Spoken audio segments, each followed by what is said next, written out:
በመንፈሳዊው አውድ አስራት ያወጣሉ ነው ከ11 ይሰጣሉ ለምንድነው ተብሎ ሲል አንኳኩ ይከፈትላቸዋል ይላል አይደል አሁንኛ ብዙ ጊዜ ሳናንኳኳ ነው እንዲከፈትልን እንፈልገው ጊዜ አንጻራዊ ነው ጊዜ ያዳላል ያልኩ አስባለሁ እንዴት ነው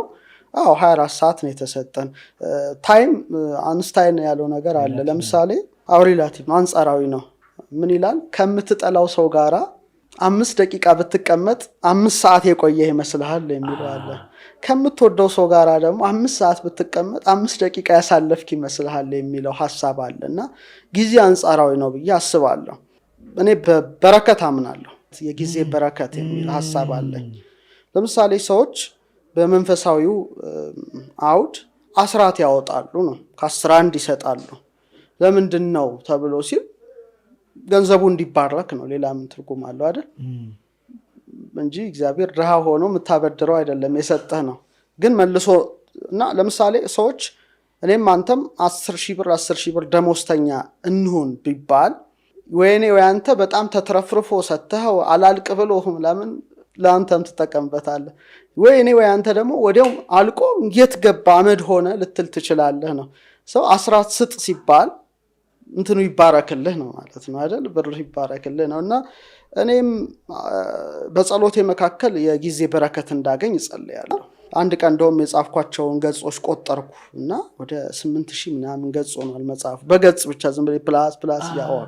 እንዴት ይሁሉ ነገር ተጻፈ ብሮ ራሴን ጠይቀዋለሁ አይ ግን አንዳንዴ ሱፐርናቹራል ነገር አለ የጊዜ መባረክ አለ የእድሜ መባረክ አለ የብዙ ነገር መባረክ አለና በረከት በጣም ብዙ ነው እና የበረከት ኮድም በዚህ በእኛ በኢትዮጵያው የቀመር ትምህርት 222 ነው 222 ትሪፕል ዲጂትስ ብዙ ኮድ ሴክሬት አላቸው ሰዎች አንድ ሲያዩ 222 ሲያዩ 333 ሲያዩ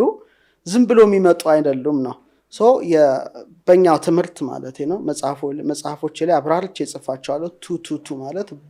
በረከት ነው ማለት ነው እና አይኖ አቋዋለሁ ያንን ሰው አንዳንድ ጊዜ ሁሉንም ነገር በራሴ ሰራውት በራሴ ሞከርኩት ራሴ ያደረኩት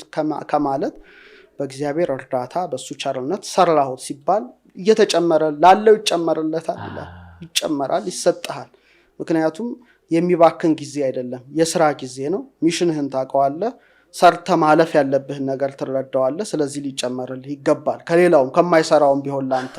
ጊዜው ማለት ነው ግን አንዳንዴው አንኳኩ ይከፈትላቸዋል ይላል አይደል አሁንኛ ብዙ ጊዜ ሳናንኳኳ ነው እንዲከፈትልን እንፈልገው ካልተከፈተም እስኪከፈት ማንኳኳት ነው እዚህ መጽሐፌ ጀርባው ላይ ያስቀመጥኩት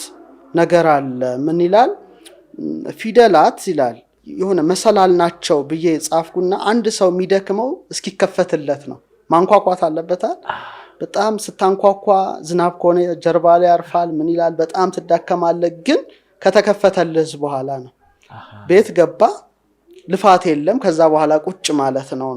እና ብዙ ነገሮች እስኪከፈቱልን ነው ድካሙ ከተከፈቱልን በኋላ ግን አለቀ አድናቆት ነው ማመስገን ነው እና ምን ይባላል ለምሳሌ በጸሎት ዓለም ሁለት አይነት ጸሎት አለ ይባላል አንሳሐሶ ከናፍር ማለት አድርግልኝ የምትለው የሥጋ ጸሎት ነው የተከፈተላቸው ሰዎች ግን ይሄን አይፈልጉ በውስጥ ይጸልያሉ አይነት ነው ኦሬዲ ተከፍቶልሃል አልፋ እግዚአብሔር ከፍቶልሃል ምንም የምትጨነቀው ነገር የለም እና ይሄ ድካም ያለው ነገር ይቆማል ነው የድካም ይሄ አለ አይደለ ጊዜ እንዲሆነ ምናምን ገንዘብ እንዲሆነ በቃ ይሆኑ አለ አሰልቺ በቃ የምትታገላቸው የህይወት እንትኖች ይቆማሉ አንድ መስመር ላይ ኦሬዲ ተከፍቶልሃል እና አሁን የምመክረው ምንድነው እስኪከፈትላቸው ያንኳኩ ከተከፈተላቸው በኋላ ግን ልፋት እንደሌለው ያውቁታል ስለዚህ አንድን ምግብ በመቅመስ እንጂ በማየት ታቋት ይችላል እና ይቅመሱት ነው ያንኳኩ እግዚአብሔር ጋር ከከፈተላቸው በኋላ ግን ብዙ ድካም የለው ጊዜም ራሱ ይታዘዛል ምንድነው መጨረሻ መጽሐፌ ላይ 37 አልፋ 73 ላይ የጻፍኩት ነገር አለ በጣም መጨረሻ ላይ ራሴ ጥቅስ ነው ምን ይላል አዋቂ ከሆንክ ይላል ተፈጥሮን ትሰማለህ ይላል ጠቢብ ከሆንክ ግን ተፈጥሮ ራሷ ትሰማሃለች በጣም ልዩነት አለው ተፈጥሮ መስማት ዕውቀት ነው ግን ተፈጥሮ ደግሞ አንተን ከሰማች ደግሞ ጠቢብ ነህ ማለት ባላችሁ ቻይና ሀገር ሄደ አማርኛ ብታወራ አይሰሙም አንተ ማትሰማም በቃ መደነቋቆር አለ አይደል አሁን ቅድም ያልከው አይነት ነው በጣም ስትለው ገብቶኛል መደነቃ አለመሰማማት ደረጃ ላይ ትደርሳለህ ሁሉም ነገር እንትን ይለብሃል ስለዚህ ወደዛ ደረጃ ሰው ከመጣ ነገሮች ሁሉ ቀላል ናቸው መንገዱ ብዙ ነው ማንኳኳት ለምሳሌ አንድ የተለጎመ ፈረስ ሁሉ ጊዜ የሚያየው ፊት ለፊቱን ነው ዞር ብሎ እንኳን የማየት እድል የለውም አው ሜንስትሪም ሳይንስ ላይ ስንማር እንደተለጎመ ፈረስ ነው በቃ በዚህ ነው የሚልህ እንጂ እንዲታይ አይፈቅድልህም ይሄማ ስህተት ነው ይልሃል ወስኖሃል ግን እንደኔ በቀላሉ ሰዎች ቢጠቀሙበት ምለው ብዙ ጊዜ አነሳዋለሁ 5 ከሆነ ግባቸው 3 ሲደመር 2 ቢደመሩ ትክክል ናቸው አይደል ለምን ግን 3 ሲደመር 2 ይደምራሉ 0 ሲደመር 5 5 ነው 100 ሲቀነስ 95 85 ሲቀነስ 80 75 ሲቀነስ 7 ኢንፋይናይት ነው ማለት ነው ስለዚህ እንትኑን ሰርክል ነው ዕውቀቱ ሰርክል ነው እና ምን ጊዜም ሰርክል ጥሩ ነው 360 ዲግሪ ስታይ በሩን ታየዋለህ ቁልፉ በየትኛው ነው ፓስወርዱ የትኛው ነው ያንተ ድርሻ ነው እንጂ የሰውየው ልፋት የሰውየው ድርሻ ነው ግን በቃ ዝም ብሎ አንድ መስመር አለ ማየት የተሻለ ነው 360 ዲግሪ ማየት ነገሮቹን በቀላሉ እንድትረዳቸው ያደርጋል አብዛኛውን ጊዜኛ ለምሳሌ ሃሎ ስታይ ለምሳሌ ቅዱሳን ስታይ ለምሳሌ ሰርክል ነው ላይ ጭንቅላታቸው አይደል ሰርክል ነው ለምሳሌ ግራጁዌሽን እንትን ስትመለከት ግን ስኩዌር ነው አራት ማዕዘን ነው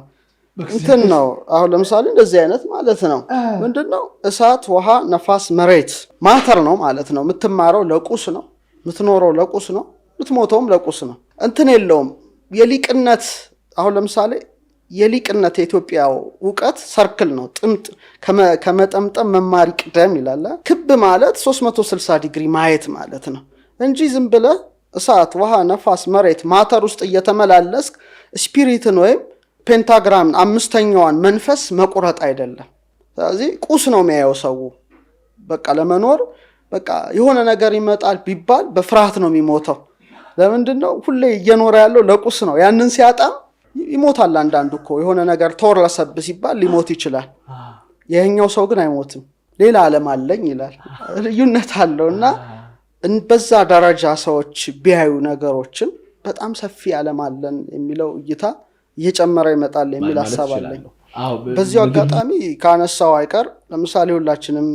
የመጀመሪያ ዲግሪያችን ስንማር ሁለተኛውንም ሶስተኛውም ስንማር ትሬንዱ ተመሳሳይ ነው ለምንም ብለን አንጠይቅም ባይዘው ለምሳሌ መነሳንስን ከቀኝ ወደ ግራ ዙር ይልሃል ግዴታ ታዞራለህ አሁን በ16ኛው ክፍለ ነገሮቹ ሲጀመሩ ምንድነው ትልቁ ነገር ዝም ብለን እንደው ሰፋ አድርገን እንየው ነው እንደ ዕውቀት ሰው ካየነው የቀኝ ያንጎል ክፍልህና የግራ ያንጎል ክፍል አንድ አይደለም የቀኙ ሞር መንፈሳዊ ነው ተመስጦ ይወዳል ዜማ ይወዳል ጥበብ ይወዳል ቋንቋ የሚባል አይወድም ክርክር አይወድም ሎጂክ አይወድም ሎጂክ በቃ WH ኢኩዌሽን አይልም ሞር ብሌሲንግ ነው የሚያምነው በረከት 5 እንጀራ 2 ዓሣ 5000 ሰው አጠገበ ቢባል ይሄኛው ያምናል ይሄ ግን እንዴት ይላል ሃው እንዴት ይላል እና ቋንቋ ይወዳል ይሄ ግራው ቁስ ነገር ይወዳል በአብዛኛው ጊዜ ጥናቱ አሁን የተደረሰበት ጥናት ነው ይሄ ደግሞ ኢንቲዩሽን ነው ቀልብ ምናምን የሚባለው ነገር አለ ይሄ ግን ቋንቋ ማቴማቲክስ ምናምን ሎጂክ የሚወድ ነው ሜንስትሪሙ ሳይንስ እስከ 10 ምናምን ዓመት እስከ ዩኒቨርሲቲ ድረስ ስንማር ምናችንን እየሞረደ ነው ያስተማረው ነው ይሄኛው ክፍል ነው መንፈሳዊነቱን ክፍል እንዳትል 10 ምናምን ዓመት ውስጥ አንድም መንፈሳዊ ነገር አይቀላቀልም አንድም ቦታ ስለ ፈጣሪ ስለ አምላክ ተወጭራሽ አይታሰብም እንደውም ዝንጀሮ ነው ተባላል አለቀ እና ይሄንን ነው በጣም በቃ እንትን ብሎ ስለ አድርጎ ይሄን ደንዝዞ ኦሬዲ ሎክድ ሆኗል ተቆልፏል ሶ መንፈሳዊ በረከት ማግኘት አትችልም ስለዚህ ግራህ ነው ለግራህ ነው የተሰጠው ስኩዌር ነው እሳት ውሃንም ለማተር ነው የኖርከው ትምርትም ማተር ነው ቁስ ነህ አንተ ራስህ ለቁስ ነው የኖርከው እንጂ መንፈስ እንዳለ ነፍስ እንዳለ አታውቅም እኔ ብዙ ጊዜ ለምሳሌ መጽሐፍ ቅዱስ ሳነብ የሚገርመኝ ነገር አለና ለምሳሌ ሐዋርያት ከጌታ ጋር ያሉ ብስታበርክቶ ይመግባቸዋል ይስታመሙ ይፈውሳቸዋል የበረከት ኑሮ ነው እና